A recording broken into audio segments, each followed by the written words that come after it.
A Rádio Rio de Janeiro apresenta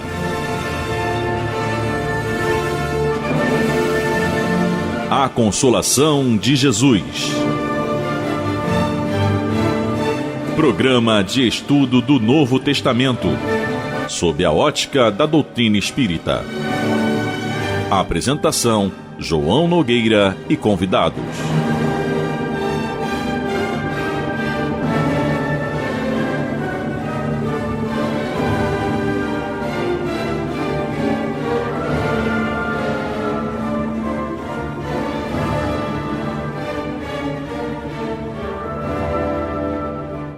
Meus queridos amigos e irmãos, aqui estamos nós mais uma vez com alegria renovada.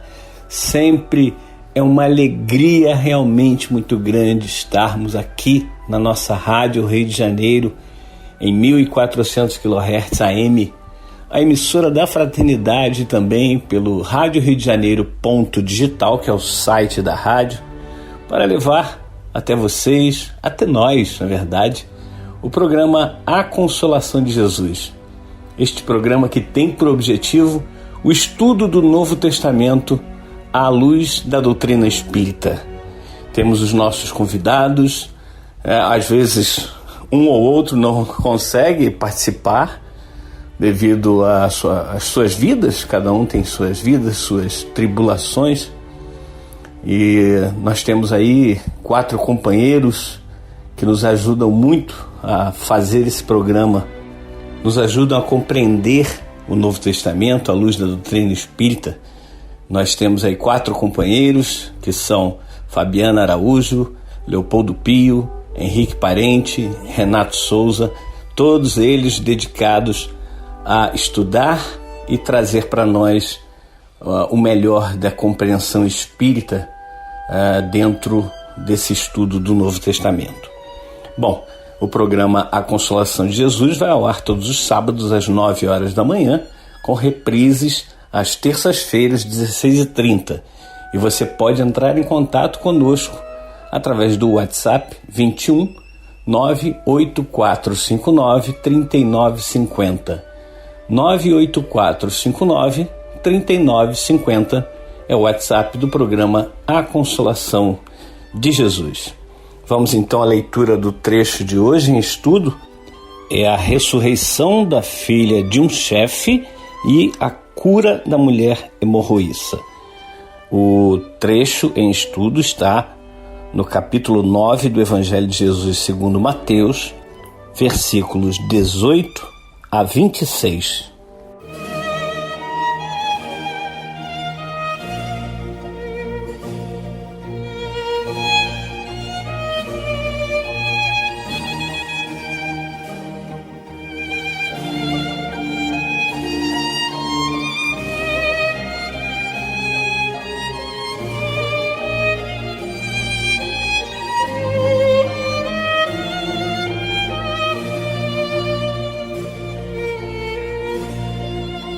Enquanto Jesus lhes falava sobre essas coisas, veio um chefe e prostrou-se diante dele, dizendo: Minha filha acaba de morrer, mas vem, impõe-lhe a mão e ela viverá. Levantando Jesus o seguia juntamente com seus discípulos. Enquanto ia, certa mulher que sofria de um fluxo de sangue fazia 12 anos, aproximou-se dele por trás e tocou-lhe a orla da veste, pois dizia consigo: será bastante que eu toque a sua veste e ficarei curada. Jesus, voltando-se e vendo-a, disse-lhe: Ânimo, minha filha, a tua fé te salvou. Desde aquele momento, a mulher foi salva. Jesus, ao entrar na casa do chefe e ver os flautistas e a multidão em alvoroço, disse: Retirai-vos todos daqui, porque a menina não morreu, está dormindo. E caçoavam dele. Mas, assim que a multidão foi removida para fora, ele entrou, tomou-a pela mão e ela se levantou. A notícia do que aconteceu espalhou-se por toda aquela região. Aí está, meus queridos amigos e irmãos, esse trecho em que constam 2 chamados milagres.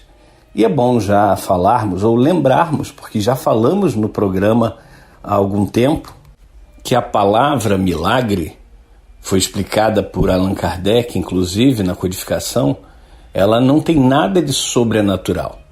As pessoas se utilizam dessa expressão sobrenatural porque desconhecem o espiritismo, desconhecem as leis espirituais. E o espiritismo veio exatamente para esclarecer, para nos mostrar o que há por trás do chamado véu de Ísis.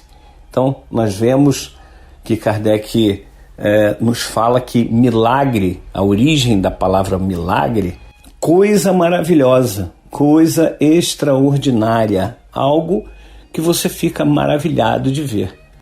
E aí temos 2 chamados milagres, como disse, e que vamos aguardar os comentários dos nossos irmãos que participarão do programa hoje.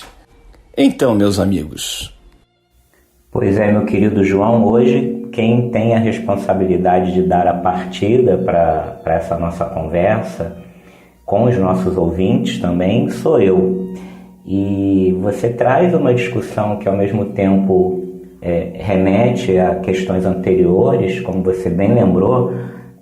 Nós já discutimos aqui um pouco como para nós espíritas essa ideia de milagre, de sobrenatural não faz muito sentido, e ao mesmo tempo traz também a oportunidade da gente aprofundar questões e trazer novas reflexões, com certeza. Meus queridos irmãos e irmã Fabiana, Henrique e Renato vão poder, de alguma maneira, partir do que eu trouxe para a gente conversar aqui. Bom, o primeiro ponto que o João levanta para nós, além dessa questão de que nós não devemos entender essas curas que ocorreram como algo sobrenatural, mas sim de um conhecimento que ainda nós não temos completamente. E para que a gente tenha esse conhecimento completo, a gente precisaria entender melhor, mais profundamente, a relação entre espírito, perispírito e o corpo. Precisaríamos entender melhor como as doenças, na verdade, refletem dificuldades, erros, desvirtuamentos de encarnações anteriores ou da encarnação atual de cada um de nós, ou seja, a doença sinaliza para nós a necessidade de uma correção de atitude, de pensamento e valores, entre outros saberes, entre outras sabedorias em que a gente ainda não tem completamente por conta das nossas imperfeições morais, imperfeições intelectuais também. Mas é muito importante que a gente, por exemplo, possa partir do início do texto de Mateus, lá no versículo 18, salvo engano, capítulo 9, versículo 18, em que o chefe, ou seja, um líder, alguém importante, alguém que detém um poder material, prostrou-se em frente a Jesus e pede para que Jesus cure a sua filha. O chefe diz: impõe-lhe a mão e cura, segundo algumas das traduções. E é muito interessante a gente perceber que nesse momento dessa situação histórica, porque nós precisamos entender que os evangelhos, sim, têm um lado literário, têm um lado humano, da maneira pela qual aquelas testemunhas retrataram uma situação, mas há algo de história também nesse momento. É muito interessante que a gente perceba que essa autoridade terrena entendia a autoridade divina de Jesus, entendia, talvez aos seus olhos ainda pouco evoluídos, que havia um poder sobrenatural, sobre-humano em Jesus. Nós sabemos que, na verdade, esse poder sobrenatural, aquilo que muitos chamariam de poder sobrenatural, na verdade é reflexo da perfeição que Jesus já havia alcançado e da sua capacidade de lidar com a matéria, lidar com o perispírito e de entender, através da sua mediunidade, sem nenhum tipo de imperfeição, que aqueles corpos já demandavam uma cura, ou seja, as pessoas que passavam por aquelas doenças já eram dignas de uma reforma fisiológica do corpo, porque já havia ocorrido a reforma moral, a reforma de atitudes, a reforma de valores.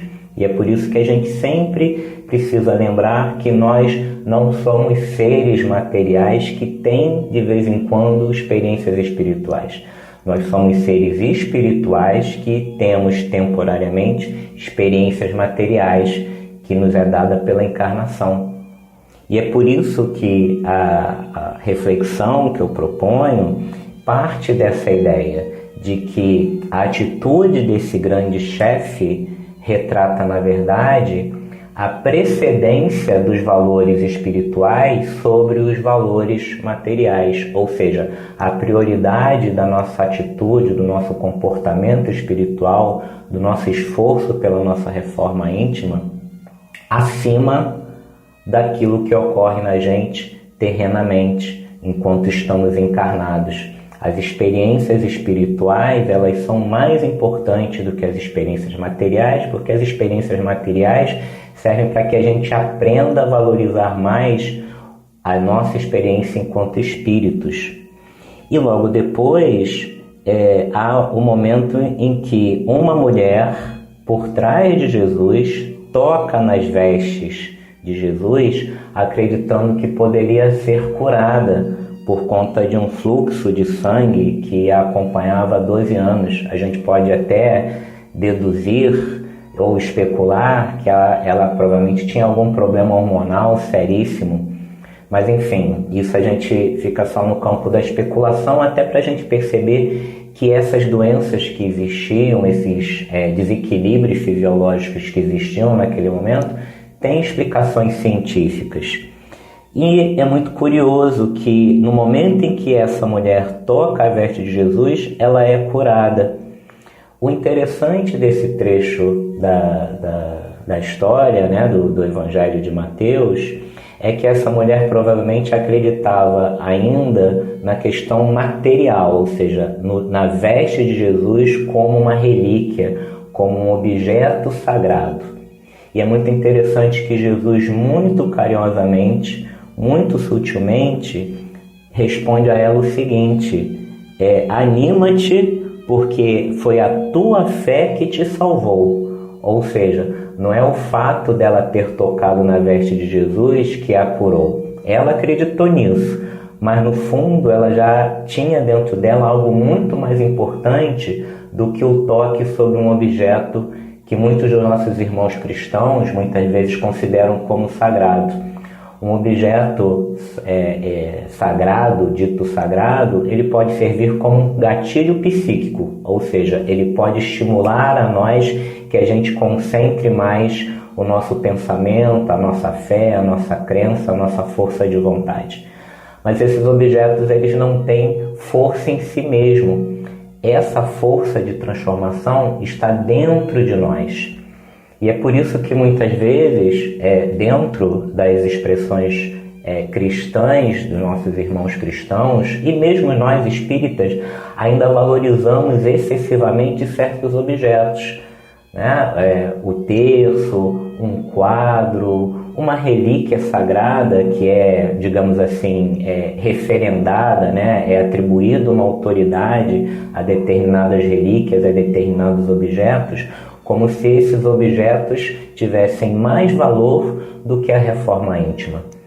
E quando Jesus diz a essa mulher que a tua fé te salvou, ele está querendo dizer, a responsabilidade pela cura não é minha exatamente, é sua, não é da minha veste, não é da minha presença, mas sim de tudo aquilo que você produziu dentro de si mesmo para que você pudesse ser digno dessa cura.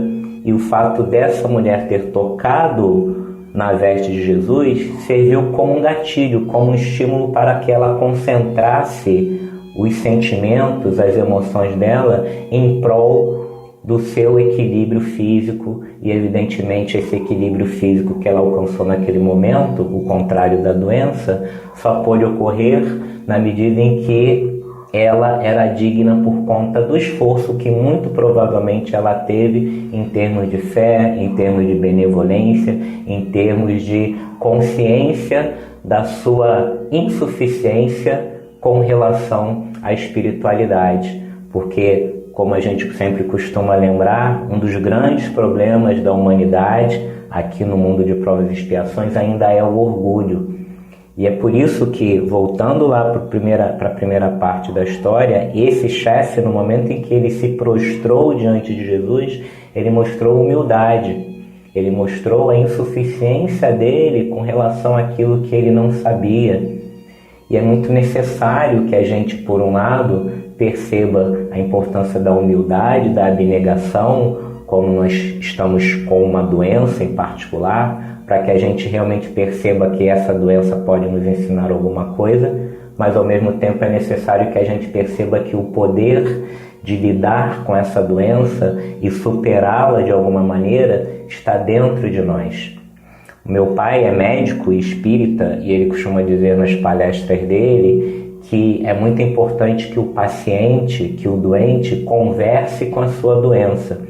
É claro que isso é uma metáfora que ele se utiliza, mas que é verdade também. Na medida em que a gente tem uma atitude de fé, de humildade, de abnegação, de consciência da importância que essa doença tem para nós, de modo que a gente possa se sentir desafiado para superá-la de alguma maneira, mesmo quando ela é uma doença difícil de ser superada, é nesse momento em que a gente aprende a lidar com a nossa própria espiritualidade e nos entender primordialmente enquanto espíritos que estão passando por experiências boas ou ruins, experiências essas que são experiências dadas pelo corpo, pela encarnação. Meus irmãos, ouvindo aqui João, Leopoldo, acerca dessa passagem, né? Envolvem aí duas situações diferentes e em que a gente pode elucidar, né, através das nossas reflexões, muitas das situações que nós já falamos aqui, como bem disse o João, a respeito dos milagres, né? E como já bem ouvimos nesse programa, que acerca daquela ocasião, daquela época, tínhamos muitas situações, muitas enfermidades que não tinham sido ainda descobertas, nem tampouco exploradas. Catalepsia, né, letargia e tantas outras situações que a gente pode encontrar. E Jesus certamente observando muito bem, né, com toda a sua evolução, com toda a sua magnitude, né, que ele alcançou, né, e mediunidade, poderia sim observar a presença do Espírito ainda ali, não é? E que não tivesse acontecido um desencarne, tá? Ele tinha perfeitas condições de observar isso e sabia, portanto, que a menina estava ali ainda, que aquele espírito ainda estava ali e que não havia ocorrido desencarne. Ocorria, sim, sem dúvida, uma enfermidade, né? Alguma situação ao qual ele, com toda a sua mediunidade de cura, né, pôde, sem dúvida nenhuma, até mesmo através de um simples olhar ou das suas próprias palavras, tá efetuando ali a cura, tá? Mas repassando, né, remontando aqui a situação da mulher hemorroíça, ouvindo Leopoldo, a gente observou uma situação importante, que é a questão do conversar com a sua doença. E isso vale para todos, né? Conversemos com a nossa enfermidade, essa é a melhor coisa. Tratemo-as como uma situação que veio para que nós pudéssemos amadurecer, para que nós pudéssemos aprender alguma coisa. Tão logo tenhamos amadurecido naquele sentido, tenhamos aprendido a lidar com aquilo, sem dúvida estaremos ajudando e auxiliando muito, não só o médico da Terra, que trata de nós, não só contribuindo energeticamente para os remédios, os medicamentos que estamos fazendo uso, que estamos ministrando, como também para o nosso corpo, para a reação do nosso corpo, para a reação né, da nossa alma, do nosso bem-estar, do nosso equilíbrio emocional como um todo. Tá? E, claro, o acompanhamento espiritual de tudo isso, né? Então, ouvindo vocês dois falando a respeito dessas situações, a gente já pôde trazer aqui, né, mais alguma reflexão nesse sentido, tá?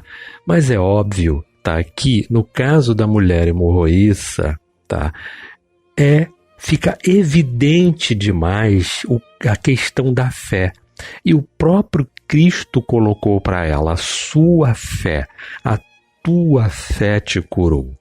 Porque ela acreditava que colocando as mãos nas vestes dele, ou a mão nas vestes dele, ela ficaria curada. E ele, mais uma vez, a gente repete, a gente não se cansa nunca de repetir isso, médium, né, com uma sensibilidade muito grande, sentiu que saiu de si uma virtude essa que, né, era um fluido, e um fluido que viria a curar a enfermidade da mulher hemorroíça, tá?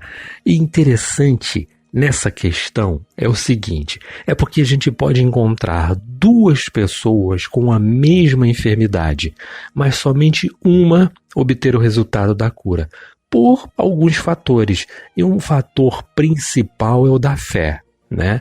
Esse sim é um fator, né? Acho que o primeiro, o primordial, tá?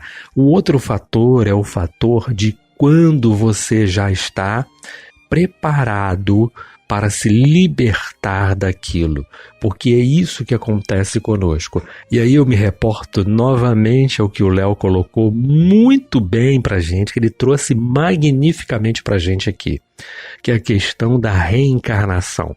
Trouxemos nossas situações embaraçosas para equilibrarmos? Trouxemos, sem dúvida. Todos nós trouxemos, mas trouxemos conosco também o antídoto para todas elas, porque senão não seria Deus a cuidar de todos os seus filhos.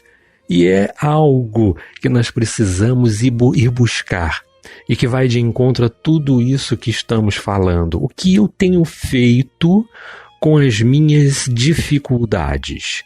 Eu tenho procurado entendê-las, compreendê-las. Eu tenho procurado os meios de prosseguir, tá? É assim que a gente precisa fazer, é assim que a gente precisa olhar, não é? E tratar a vida como esse conjunto, né? Que ora somos espírito e perispírito, e ora somos espírito, perispírito e corpo físico. Tá? São as bênçãos de Deus na nossa vida para que a gente possa continuar evoluindo. Tudo isso que a gente está falando, vamos encontrar lá na Gênese, né? Sem dúvida, no capítulo 15, os milagres e as predições. É só recorrer lá que a gente fica muito bem esclarecido também acerca do que o Espiritismo esclarece, traz sobre esses milagres, sobre essas curas operadas pelo Cristo, pelo Rabi da Galileia. Meus irmãos, estamos aí com a participação do Leopoldo, do nosso Renato, e nós queremos agradecer a todos vocês que de alguma forma têm contribuído para que o nosso programa continue no ar, continue sendo aí objeto de pacificação, de esclarecimento e etc. E pedimos para que quem puder entrar em contato com o telefone ou WhatsApp 21 3386 1422, que é o Clube da Fraternidade. 21 3386 1422, para que você possa se associar ao Clube da Fraternidade e garantir esses programas e a própria rádio no ar. Vamos fazer um pequeno intervalo e voltamos já já. Estamos apresentando A Consolação de Jesus.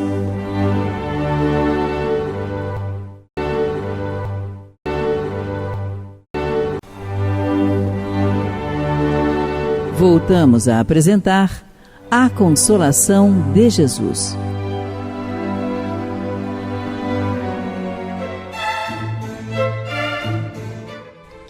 Muito bem, meus queridos amigos e irmãos, aqui estamos nós de volta para a segunda parte do programa A Consolação de Jesus. Um grande prazer estarmos aqui na companhia desses irmãos, amigos, companheiros, e que tanto bem nos faz, né? Tanto os irmãos aqui que estão gravando conosco, que estão participando do programa conosco, o Leopoldo, o Renato, o Henrique, a Fabiana, quanto todos vocês que nos acompanham pelo rádio, pelo AM ou pela internet. E é um prazer muito grande tê-los todos participando desse trabalho tão maravilhoso que é a divulgação do Evangelho de Jesus à luz da doutrina espírita. E nós estamos realmente com uma programação aí voltada a esse estudo do Novo Testamento, que é o programa A Consolação de Jesus, à luz da doutrina espírita, que é a sequência desse estudo. Estamos no capítulo 9 do Evangelho segundo Mateus e seguindo adiante, seguindo em frente. Esse trecho de hoje, onde Leopoldo e Renato já falaram, e vamos ter aí o Henrique Parente participando também conosco, falando a respeito desses dois momentos, né? Da filha de Jairo, Talita, que não era o nome, era Talita é menina, Talita cume é menina levanta, e Jesus ali fazendo com que aquele espírito que não havia desencarnado, é bom que se diga, após o desencarne, após os laços entre perispírito e corpo físico serem totalmente desenlaçados, ou seja, como se fosse desamarrar, né? Soltar um do outro, após isso não há como o espírito voltar a animar aquele corpo físico. A partir do momento que há o desenlace total, aquele corpo ele entra em desintegração. Nós vemos aí, quando nós cortamos o braço, cortamos a mão, cortamos o pé, cortamos alguma coisa do corpo físico, ele tende, claro, existem doenças como diabetes que dificultam essa cura, mas se você higienizar direitinho, né, limpar direitinho aquele ferimento, ele fecha sozinho, ele vai cicatrizar. Ah, mas tem os pontos, às vezes tem que levar pontos. O ponto é para que a pele ela possa cicatrizar de uma forma mais homogênea. Mas se você não der ponto, vai criar uma outra pele ali, porque o espírito está agindo naquele corpo físico. Porém, quando não há espírito ligado àquele corpo físico, o que ocorre é a desintegração da carne. Pode cortar um corpo morto, corta e há desintegração total. Não volta a restituir. Então, o que aconteceu com a menina, filha de Jairo, foi exatamente essa questão de não ter desencarnado, estar num processo letárgico, e Jesus ali restituiu-a à vida física. Veja que Jesus não veio destruir as leis, ele mesmo afirma no início do Sermão do Monte. Ele veio complementar essas leis que tinham sido ensinadas lá no passado. Então, o que Jesus faz é cumprir essas leis divinas e não cumprir as leis dos homens, que muitas vezes são leis adaptadas para que haja ali um controle, uma beneficência para esse ou para aquele. Mas nós vamos agora passar para o Henrique Parente, mas não sem antes dizer que você pode entrar em contato com o nosso programa, A Consolação de Jesus, através do WhatsApp, que é o 21 98459 3950. 98459-3950. O WhatsApp do programa A Consolação de Jesus. Então, Henrique. Queridos irmãos, e vamos nós aqui nesses apontamentos a respeito desses dois momentos incríveis do Evangelho que falam da cura, do processo de cura de doença em que as pessoas normalmente nesse planeta em que vivemos atravessam.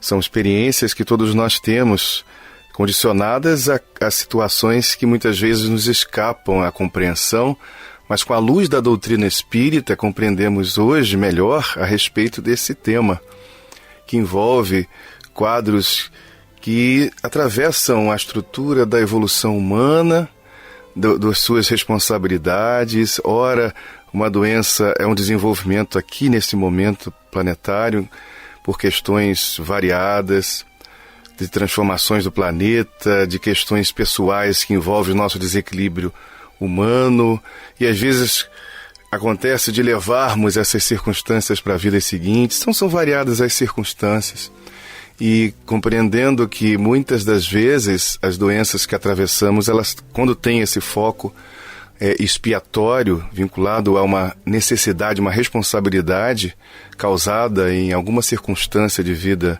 anterior, muitas vezes a própria cura é a doença. É importante a gente salientar esse tipo de situação. É um tanto amargo compreendermos, e até falo isso motivado um pouco pelo filme que assisti há poucos dias, que conta a história do Arigó, o filme Predestinado, e a gente encontra situações assim, em que o Dr. Fritz algumas das vezes dizia que aquele tipo de doença não era para ser curada. É claro que a gente entende que vai ser curada sim, porque, como disse há pouco, a própria doença às vezes é a cura, e é uma questão que o espírito, ele sabia que ia ter que passar por aquela circunstância. Ele precisa desenvolver um senso de compreensão e confiança em Deus. Mas aqui no caso do Evangelho, como o próprio Jesus dizia, enquanto eu estou no mundo, eu sou a luz do mundo, e ele promovia curas em geral, e acho que vêm até nós através dos textos, são aquelas que são as curas em que as pessoas alcançavam este êxito, e que os nossos irmãos João, o Leopoldo e o Renato já comentaram aqui largamente e muito bem a respeito, trazendo aí, a maneira como cada um trata o assunto, sente o assunto no momento que estamos falando, Isso é muito bacana, e essa troca legal. Então a gente tem aí dois momentos muito interessantes, da cura da mulher que sofria da hemorragia, uma hemorragia constante há muitos anos, e da jovem que em tese parecia ter falecido. E aí na questão já comentada também, a mulher que sofria desse fluxo, dessa hemorragia, ela desenvolveu, através do que o nosso irmão Renato comentou, através da fé, conseguiu modificar a sua estrutura molecular, modificar a situação que lhe trouxe o benefício da cura. É uma coisa tão bonita que fica expressa, onde o ser humano passa a ter condições dele próprio curar-se. É um dos grandes ensinamentos que a vida nos proporciona. Então ela entendeu, usou isso, como já foi comentado por eles também, aquela atitude de tocar na roupa de Jesus, como o Leopoldo comenta, aquilo ali é um gatilho que foi utilizado por ela. A gente entende que Jesus podia curar à distância, como no caso lá do servo, do centurião, como já foi comentado aqui anteriormente, e aquele servo adicionou exatamente esse processo de cura sem mesmo tocar em nada, mas aqui neste caso específico, ela se utilizou disso porque era uma necessidade, a maneira como ela configurou alcançar o êxito tão desejado, tão sonhado, e ela consegue alcançar isso aí. O Pastorino, comentando nisso, ele faz a citação da Epístola aos Hebreus, no capítulo 10, versículo 1, onde ele diz assim, nas palavras do Pastorino: a fé plasma a forma mental das coisas desejadas. E no texto comum mais conhecido, diz lá, a fé é a certeza das coisas que se esperam, a convicção de fatos que não veem, ou seja, que não vemos. E são maneiras de falar a respeito desse canal, que é um canal de comunicação entre nós e alguma coisa que é superior. O estado doentio não é o estado natural de todos nós, é um acontecimento, tenha lá a causa que for. E a gente, de alguma maneira, precisa superar esse estado. Na mesma situação, a filha lá do chefe, que em outros comentários de outros evangelistas, é como se fosse a filha do Jairo, né, que é um chefe da sinagoga, que não é o caso aqui, estamos no Evangelho segundo Mateus. E tem uma forma, uma escrita um pouco diferente. Depois nós vamos analisar novamente a partir do olhar desses outros evangelistas. Então, o Mateus nos coloca nessa situação também de uma jovenzinha que havia, segundo a informação, desencarnado. E Jesus, ao chegar lá, encontra, né, aquela situação, aquela confusão, onde haviam pessoas flautistas, no caso também, e o pastorino informa que era uma prática comum entre os hebreus, a contratação de pessoas, como no caso músicos, para tocarem ali, para que aquilo ficasse marcante, e a presença de várias pessoas. Isso acontecia tanto entre as pessoas mais pobres quanto as mais ricas, que tinham mais possibilidades. E aí aquela circunstância em que Jesus diz que ela não estava morta, mas que ela estava adormecida. E a gente pode imaginar, nas pesquisas da metapsíquica, um quadro talvez profundo de letargia, onde dava a impressão de uma morte aparente realmente. E naquela época as pessoas não tinham instrumentos nem como compreender isso. Hoje em dia a gente entende, Kardec também trabalha com essa questão, falando disso através dos estudos da doutrina espírita. Mas aí é um outro momento, outro capítulo, não dá para a gente entrar nesse mérito aqui. Então Jesus ali avisa que aquela menina estava dormindo, e todos ficaram, né, numa situação, né, concordando com ele. E eu me recordo de um daqueles desenhos bíblicos que todos nós conhecemos, né, que passava nas emissoras de televisão há alguns anos atrás, talvez ainda passe, de uma história que era exatamente essa, desse momento aí da cura dessa menina. E o Jesus do desenho, ao entrar, ele diz que ela estava dormindo, as pessoas dizem assim: mas nós conhecemos a morte quando a vemos. E aí a personagem do desenho, no caso de Jesus, diz assim: vocês conhecem a morte, mas eu conheço a vida. E aí a gente percebe, né, a diferença entre aquele que conhece, que tem domínio das coisas, mas que ao mesmo tempo está nos ensinando para que a gente possa aprender também a conquistar as coisas de uma maneira que sirva para todos como um grande benefício. Que possamos, queridos irmãos, aprender com todas essas lições, porque nós somos espíritos imortais. Vamos viver para sempre e precisamos aprender a nos curar uns aos outros, nos ajudando nesse processo tão rico.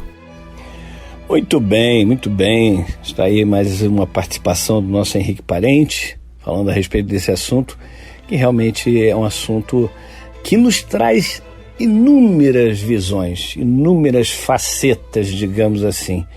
Então, cada um de nós vai destacar alguma coisa que nos chama mais atenção. O Leopoldo falou de algo que chama a atenção dele, o Renato de algo que chama a atenção do Renato, e o Henrique daquilo que chama a atenção. E tudo, claro, embasado na doutrina espírita, e que é o nosso, digamos assim, o nosso norte, a nossa bússola, que vai nos guiando por essa coisa tão boa que é exatamente o Novo Testamento, que é o Evangelho de Jesus. Temos aí muita coisa para refletir nesses dois pontos, né? Na mulher hemorroíça, a cura da mulher hemorroíça, e a ressuscitação da filha de Jairo, como falamos no retorno do programa, nesse segundo bloco, que nós precisamos entender a parte técnica da coisa, né, como se processa, e a parte moral do que nós precisamos retirar dali.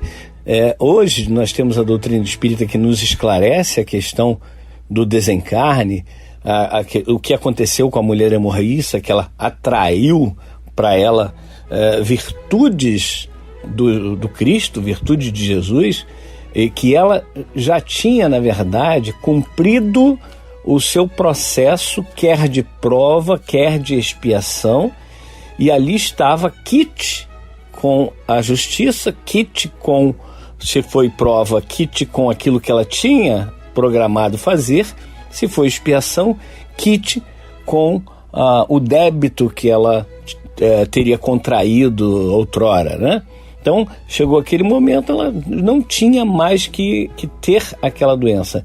E pela sua capacidade de confiar plenamente no poder de Jesus, que ela pensou, mesmo que eu toque na fibra, né? Naquela parte última da túnica de Jesus, ali, mesmo assim, eu terei condições de me curar. Então, ela vai com tamanha certeza dessa possibilidade que ela realmente atrai para ela os fluidos necessários para a cura do seu corpo físico, depois de 12 anos sofrendo de hemorragia. Então, isso é uma prova para nós, a cura da filha de Jairo, né? A ressuscitação da filha de Jairo, é também uma prova para nós, uma prova de que nós não podemos de forma nenhuma deixar nossa fé de lado, deixar que as coisas ocorram a bel prazer. Nós temos que ter o controle da nossa vida, Muito bem, Henrique. Só fazendo uma correção aqui, Henrique, você falou a Epístola de Paulo aos Hebreus, capítulo 10, versículo 1, na verdade é capítulo 11, versículo 1. Você errou por um capítulo, mas é assim mesmo, a memória às vezes nos trai. E nós temos então agora que trazer a participação de alguns dos irmãos que vem nos brindando, na verdade, com a sua participação através do WhatsApp do programa Consolação de Jesus. Repetindo, é o 21 98459 3950. 98459 3950. Agradecendo a Carlinda da Costa, nossa irmã, que manda sempre mensagem para nós, perguntando, refletindo, e é muito bom, estudar é muito bom, viu, Carlinda? Aqui a Rogéria Tavares, escutando a reprise, pois não deu no sábado. Muito bom, como sempre, gratidão, boa semana para vocês. Obrigado, Rogéria. Esses recados era para ser lido no programa passado, mas o programa passado não teve tempo, nós não tivemos tempo de ler os recados, estamos lendo agora. Beijão, Rogéria. A Marise manda assim: boa tarde, estou ouvindo o programa, só pude pegar o pedacinho que você falou, se a gente discordar podemos falar. Como posso discordar de uma pessoa que estuda tanto? Beijos para você e toda a sua equipe. Ô Marise, pode discordar e deve discordar, porque a gente pode estudar e muitas vezes passar por pontos que teriam que ter outra interpretação e nós damos uma totalmente diferente. Mas é isso. Obrigado, Marise. Um beijo, fica com Deus. Tércia de Nilópolis. Bom dia, meu irmão. Como podemos melhorar como seres espirituais que somos? Desculpa a hora, mas estava ouvindo o programa do dia 28 sobre como podemos e devemos procurar nos melhorarmos em relação ao julgamento do próximo, aprendendo com Jesus a nos olharmos através do outro. Muito importante que vocês falaram sobre como ainda temos muitos defeitos e que não devemos ter vergonha de confessar, mas sim procurar nos melhorarmos cada vez mais, buscando o crescimento moral e interior que tanto precisamos. Tenha um lindo dia. Obrigado, Tércia, para você também. Um beijão, fica com Deus. Obrigado pelo carinho. Um abraço também para Marinalva, nosso ouvinte, e para o nosso irmão Alcinei, manda aqui sempre seu recadinho. Muito obrigado, meu irmão. A Sheila, bom dia. Muito, muito bom e esclarecedor este programa. A visão do jejum moral, que é o verdadeiro e mais difícil jejum de se fazer. Parabéns pelo programa e que vocês continuem sendo iluminados. Obrigado pelo trabalho de vocês. Nós é que agradecemos o carinho, viu, Sheila? Um abração para você, muita paz, muita luz. Bom, nós estamos chegando ao final do programa e eu quero lembrar que no próximo programa O tema será a ressurreição, aliás, a cura dos 2 cegos, que está no Evangelho de Jesus, segundo Mateus, capítulo 9, versículos 27 a 31. Agora nós vamos elevar os nossos pensamentos a Deus, a Jesus, aos bons espíritos, para fazermos a nossa prece final. Vamos então falar com Deus, falar com Jesus, falar com esses amigos espirituais que nos rondam e nos ajudam.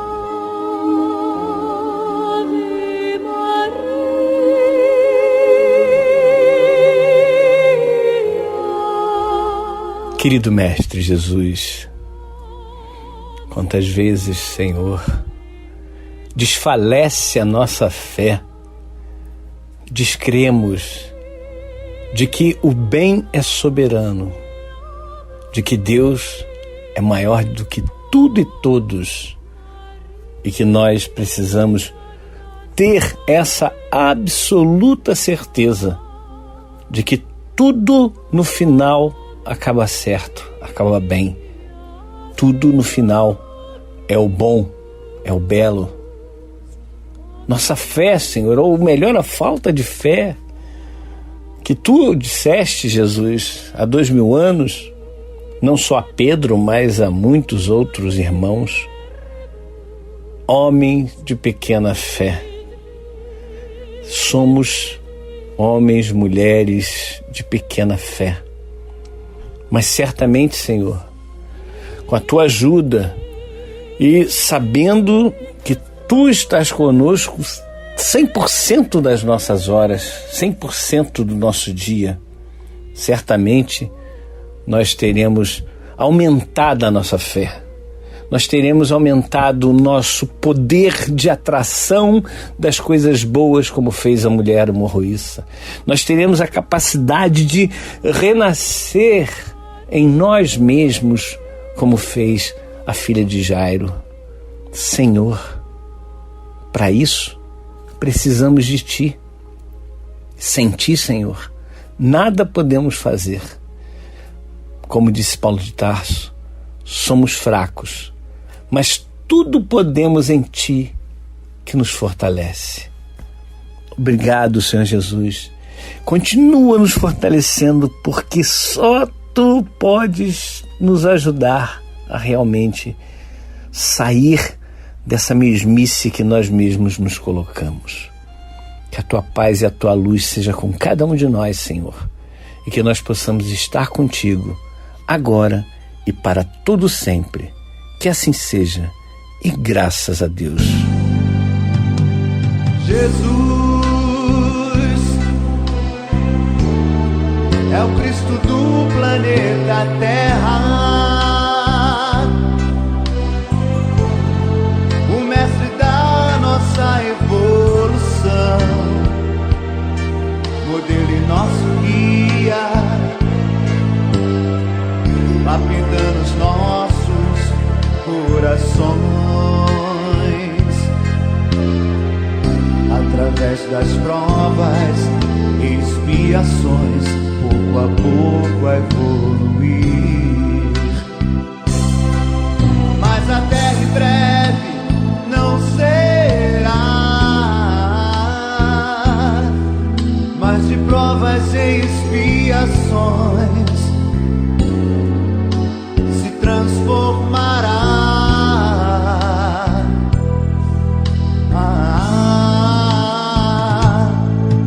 E aqui só poderá ficar o rebanho puro de Jesus, que entendeu e semeou o Evangelho e o amor do Cristo.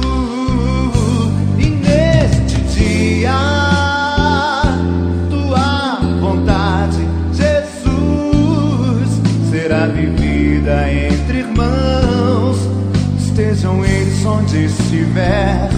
Quem compreendeu Teu Evangelho herdará a Tua paz aqui no Teu planeta.